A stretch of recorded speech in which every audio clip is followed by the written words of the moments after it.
ద్వాదశ జ్యోతిర్లింగాల్లో ఒకటైన కేదార్నాథ్ ఆలయంలో 228 కేజీల బంగారం మాయమైందని జ్యోతిర్మఠ్ శంకరాచార్య స్వామి అవిముక్తేశ్వరానంద సంచలన ఆరోపణలు చేశారు.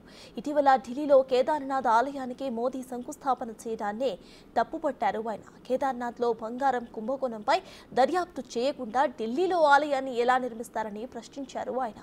బంగారం కుంభకోణం విషయంపై ప్రభుత్వం ఎందుకు స్పందించడం లేదని ఆగ్రహం వ్యక్తం చేశారు. కేదార్నాథ్లో కుంభకోణం చేసి ఢిల్లీలో మరో ఆలయాన్ని నిర్మిస్తారా అని ప్రశ్నించారు. బంగారు కుంభకోణానికి కారకులెవరో తేల్చాలని అవిముక్తేశ్వరానంద డిమాండ్ చేశారు.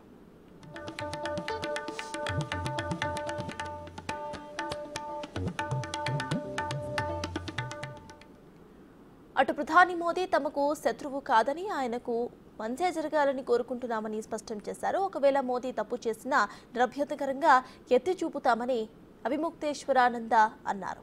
ఇక ఉద్ధవ్ ఠాక్రే వంచనకు గురయ్యారని, ఆయన మళ్లీ తప్పకుండా మహారాష్ట్రకు సీఎం అవుతారని ఆకాంక్షించారు. ఆయనకు జరిగిన మోసానికి చాలా బాధపడ్డామని తెలిపారు.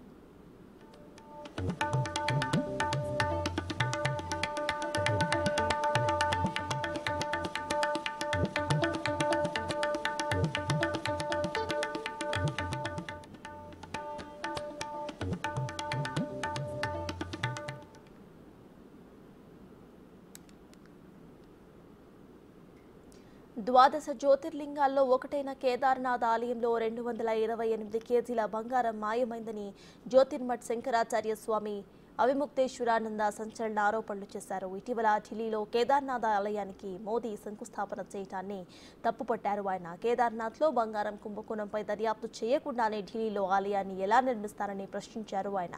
బంగారం కుంభకోణం విషయంపై ప్రభుత్వం ఎందుకు స్పందించడం లేదని ఆగ్రహం వ్యక్తం చేశారు. కేదార్నాథ్లో కుంభకోణం చేసి ఢిల్లీలో మరో ఆలయాన్ని నిర్మిస్తారా అని ప్రశ్నించారు. ఇక బంగార కుంభకోణానికి కారకులెవరో తేల్చాలని అవిముక్తేశ్వరానంద డిమాండ్ చేశారు.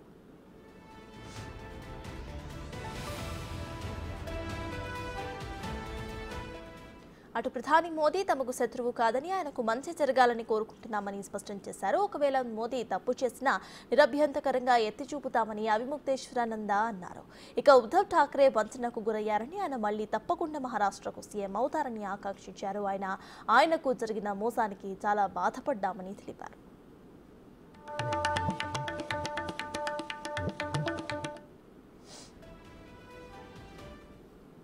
वहां पर राजनीति वाले प्रवेश कर रहे हैं और अब हमारे धर्म स्थान में जहां प्रवेश करने में दिक्कत हो रही है, आप केदारनाथ में देखिए 228 किलो सोने का घोटाला हो गया।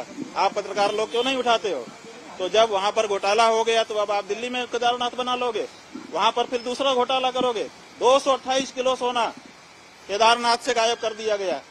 ये कहाँ का नियम है? क्यों नहीं उठाते हो प्रेस वाले इस बात को?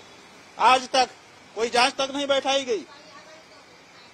228 किलो सोना का घोटाला केदारनाथ में हो गया। कौन जिम्मेदार है? क्यों इस बारे में जांच नहीं होती है? क्यों भाई इस बारे में निर्णय नहीं होता है? और अब आप कहेंगे हम दिल्ली में ही केदारनाथ बना लेंगे, ये नहीं हो सकता। नरेंद्र मोदी जी से आपने कल मुलाकात की, उनको आशीर्वाद दिया कल?